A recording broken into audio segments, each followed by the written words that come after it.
মানুষের একটা জ্ঞান বিবেক থাকা উচিত। বিয়ের 1.5 বছর হয়ে গেছে গা, এখনো কাজ যৌতুকের টাকা লিয়ে আয়।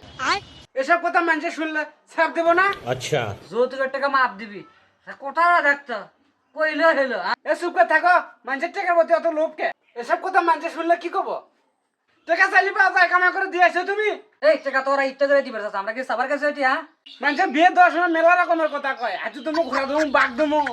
তো ওসব কথা না বললি পারতো তো সব কথা বলছিল কে এখন টাকা লিয়ে আসবো কত ছেড়ে কো समझ गया। তুমি কি কথা বোঝো না? ওরা টাকা পয়সা দেবো না, সে টাকা পয়সা আমরা নেবো না, বুঝো না?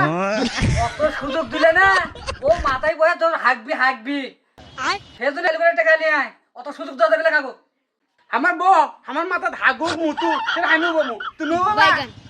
এটা সোল ধর্ম দিতে শোধন আছে তুই তো সেটা বুঝবো না মুরবি মানুষ মুরবির মতো হয়ে থাকবে, এটা কি সব বাজে কথা কও?